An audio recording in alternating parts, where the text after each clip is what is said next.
13장 말씀을 함께 합독하시겠습니다. 함께요. 내가 사람의 방언과 천사의 말을 할지라도 사랑이 없으면 소리나는 구리와 울리는 꽹가리가 되고, 내가 예언하는 능력이 있어 모든 비밀과 모든 지식을 알고 또 산을 옮길 만한 모든 믿음이 있을지라도 사랑이 없으면 내가 아무것도 아니요, 내가 내게 있는 모든 것으로 구제하고 또 내 몸을 불사르게 내줄지라도 사랑이 없으면 내게 아무 유익이 없느니라. 사랑은 오래 참고 사랑은 온유하며 시기하지 아니하며 사랑은 자랑하지 아니하며 교만하지 아니하며 무례히 행하지 아니하며 자기의 유익을 구하지 아니하며 성내지 아니하며 악한 것을 생각하지 아니하며 불의를 기뻐하지 아니하며 진리와 함께 기뻐하고 모든 것을 참으며 모든 것을 믿으며 모든 것을 바라며 모든 것을 견디느니라. 사랑은 언제까지나 떨어지지 아니하되 예언도 패하고 방언도 그치고 지식도 패하리라.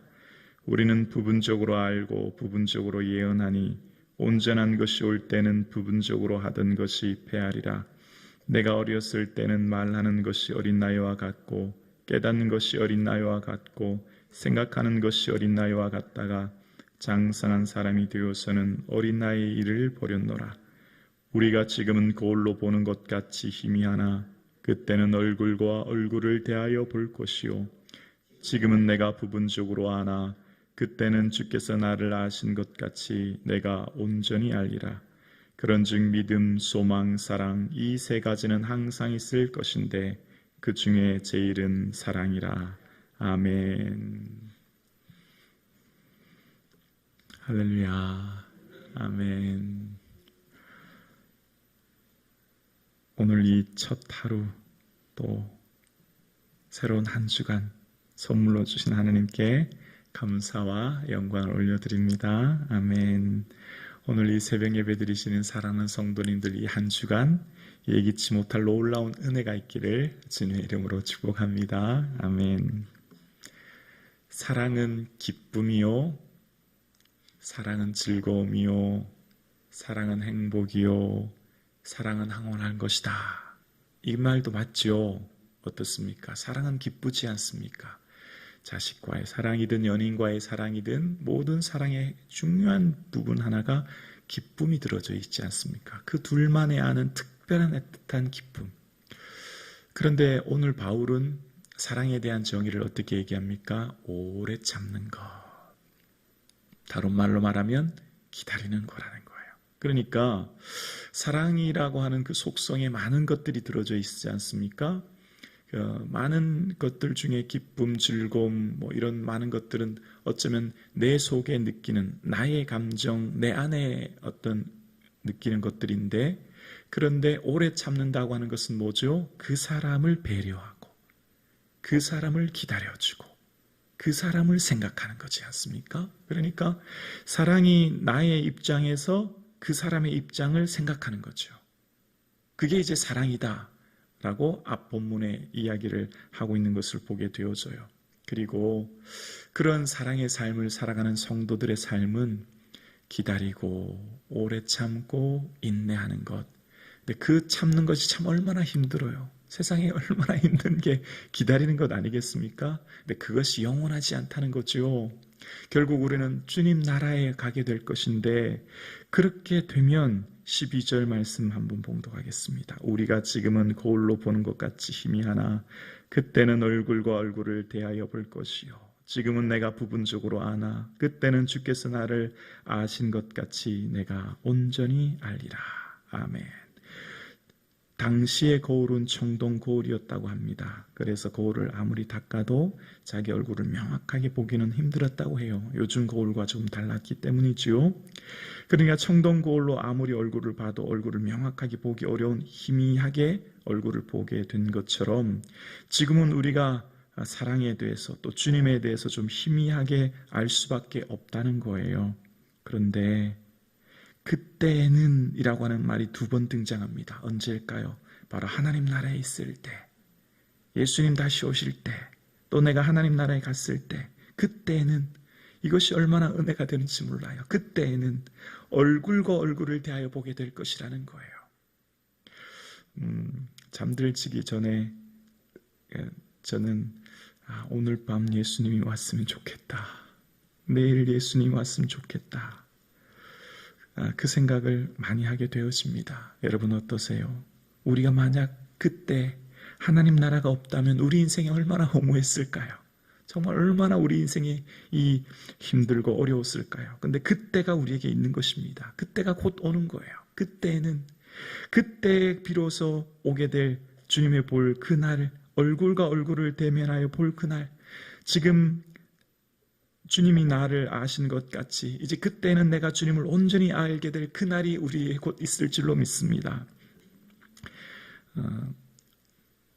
아버지보다는 어머니가 자식에 대해서 좀 더 많이 아는 것 같아요. 왜 제가 그걸 요즘 느꼈냐면, 제가 아들 둘이 있지 않습니까? 그런데 이제 제 아내는 어느 날 그 얘기를 하더라고요. 이렇게 어느 날 거실에 앉아 있는데 나는 애들이 공부하고 있는지 자고 있는지 게임하는지 뭐 노는지 다 알아 이러더라고요. 방에 있는데, 각각 방에 들어가 있는데, 그래서 어떻게 하냐고, 나는 모르겠는데 그랬더니 아이들이 한 번씩 물 마시러 나오거나 화장실 갈 때 표정이나 눈빛을 보면 대충 안 돼요.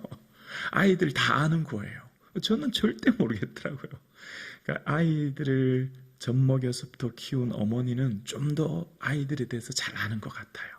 아이들이 학교 갔다 와서 이렇게 표정이나 말투나 또 밥 먹을 때나 보면 오늘은 학교에서 기분이 좋았구나, 칭찬받았구나, 오늘은 학교에서 뭐 좀 일이 있었구나, 다 안돼요. 저는 절대 모르겠어요. 그러니까 사랑하는 만큼 더 많이 알게 되고, 사랑하는 사람은 좀 더 기다려주게 되고, 그래서 뭐 공부하지 않아도 막 공부해라, 속은 막 부글부글 끓는데 공부해라 말을 안 한대요. 사랑은 기다려주는 거고, 속이 부글부글 끓는 거고, 애타는 거고, 더 큰 사람이 참는 거란 걸 알게 되어져요. 사랑이 더 큰 사람, 더 넓은 사랑이 더 기다려주게 되고, 더 품게 되고, 더 인내해주게 된다. 그러면서 그때는 이라는 말을 통해 사도 바울은, 여러분, 사랑은 기다리는 거예요. 근데 그게 힘들죠. 어렵죠. 근데 그게 영원하지 않아요. 그때는 주님이 날 얼마나 기다려준 건지 알게 될 거예요.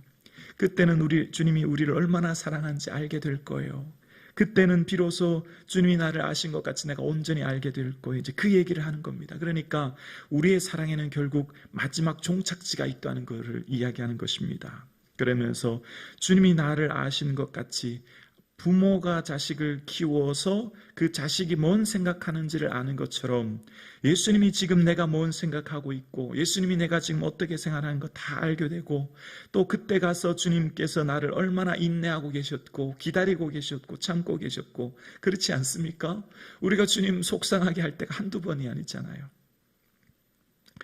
목회하면 하나님 앞에 부끄러울 때가 한두 번이 아니에요. 이렇게 성격이나 또 삶이나 모습이, 강단에서 설교는 막 그럴싸하게 하는데 또 삶에서는 어떤 모습 속에서는 이렇게 참 부족해서 주님 얼마나 저 때문에 힘드실까? 여러분 어떻습니까? 주님은 오늘도 기다리고 계세요. 내가 더 성장하도록. 그때는 주께서 나를 아시는 것 같이 내가 온전히 주님을 알게 된대요. 저는 늘 주님 앞에 가면 묻고 싶은 거 딱 한 가지가 있어요. 말씀을 묵상하고 준비하면서 꼭 한 가지 묻고 싶은 게 있는데, 예수님을 잘 믿는 성도님들의 삶이 왜 이렇게 고난이 많아요? 이 질문 한번 꼭 하고 싶어요. 여기 계신 권사님들, 저는 다 건강했으면 좋겠어요. 한 번도 아프지 않았으면 좋겠어요. 믿음으로 사시잖아요. 이렇게 새벽 일찍 나오셔서 기도하고 애쓰시잖아요. 그럼 좀 아프지 않으셨으면 좋겠고 건강하셨으면 좋겠고, 또 여기 계신 우리 권사님들, 장로님들, 자녀들은 좀 잘 평안했으면 좋겠어요. 어려움이 없고 문제가 없고 또 생활이 평통하고 또 평안해서 권사님들이 좀 기뻤으면 좋겠어요. 그런데 신앙생활을 하면 열심히 기도하고 신앙생활 하시는 성도님들이 좀 편찮으시고 좀 아프다는 얘기를 듣고 또 가정에 문제가 있으면 마음이 너무 힘든 거예요. 그걸 꼭 주님께 가서 묻고 싶어요. 예수님, 왜 그런 거예요? 예수님 잘 믿으면 자녀분들이 잘 되고 더 형통하고, 또 주님 앞에 기도하면은 좀 노년에 주님 부르실 때까지 건강하게 지내시다가 주님 천국 가면 얼마나 좋아요. 왜 여러 가지 어려움이 있어요? 라고 하는 것 묻고 싶어요. 물론 성경이 우리에게 그 여러 가지 이유를 얘기합니다. 욥기라든지 하박국을 통해서, 사도 바울을 통해서 이야기하지만 논리적으로 구체적으로 얘기하진 않아요. 그 사람들의 공통점은 다 주님의 임재 앞에서 주님을 만났을 때에 그 모든 문제가 해결됐다고 하는 건 이야기하고 있어요. 그런데 좀 논리적으로 구체적인 얘기는 없거든요. 오늘 함께 예배드리신 성도님들의 삶 가운데 여러분, 사랑은 참 힘든 것 같아요. 우리가 예수님 사랑해서 기다리고 있잖아요. 예수님 좀 빨리 왔으면 좋겠어요. 근데 더디죠. 기다리고 인내하는 것 어렵죠. 그런데 이것이 영원하지 않다는 거예요. 곧 주님 앞에 우리가 그때가 다가오고 있고, 그때 주님 앞에 섰을 때 우리가 주님을 온전히 알게 될 그날이 있음을 기억하는 삶 되기를 주 이름으로 축복합니다. 그때 비로소 이제 우리가 주님을 알게 될 그날 얼마나 기쁠까요? 저는 그 생각을 많이 해요. 우리가 하나님 앞에 갔을 때, 예수님을 진짜 포옹하고 안았을 때 얼마나 행복할까? 얼마나 좋을까? 여러분, 우리에겐 이 소망이 있습니다. 이 소망 가지시고, 비록 지금 내 삶이 기다리고 인내하는 사랑 가운데 좀 힘들지라도 주님의 그 사랑 바라보시고, 또 이 한 주간 하나님이 주시는 충만한 기쁨이 있기를 주 이름으로 축복합니다.